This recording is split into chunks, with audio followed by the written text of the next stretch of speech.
माझे नेते आदरणीय वासनिक साहेब यांनी जी जबाबदारी दिली किंवा त्यांनी जो वेळ दिला, किंवा मी म्हणेल की माझ्या आपल्या सर्व कार्यकर्त्यांसाठी त्यांनी या मतदारसंघात विशेषत्वाने वेळ दिला.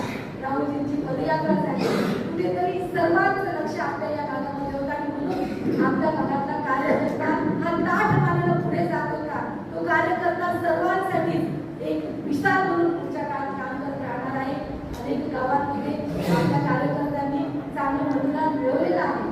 कुठे कमी अधिक झालं असेल, पण मला असं वाटेल की आपल्या पुढच्या काळामध्ये नगरपालिकेमध्ये आपण सर्वांनी एकजुटीनं काम करण्याची गरज आहे. प्रत्येक प्रभागातून आपल्याला सक्षम शिलेदार पुढे आणावे लागतील आणि या शिलेदाराच्या माध्यमातून जिथे कुठे आपण कमी असू त्याच्यावर आपण आणखी चांगलं काम कसं करता येईल. कुठे रामजी दादा पुढे आले पाहिजे तर त्यांना आपण बोलावलं पाहिजे, कुठे नाना पुढे आले पाहिजे तर त्यांना बोलावलं पाहिजे, कुठे मला गरज आहे तर मी तर सोबत आहे.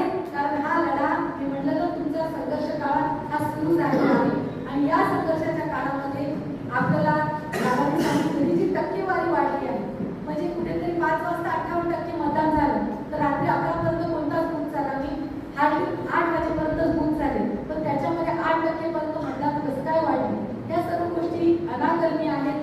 म्हणून शंकेला वाव निश्चितपणे आहेत. आणि त्याचबरोबरीने एक सांगेल की एक माझ्या साथीचं मी नाव घेणार या ठिकाणी विसरले, माझा विजय कुलकर, जो पहिल्या दिवशीपासून माझ्या सोबत होता. पाळोली सारख्या छोट्या गावातून तो आला.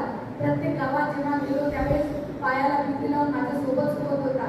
आणि तेवढंच नाही तर ज्या वेळेस सभा झाली त्यावेळेस त्यानं सभेत गाणं म्हणलं आणि कुठेतरी तुझी बहीण कवी जरी पडली असेल विजय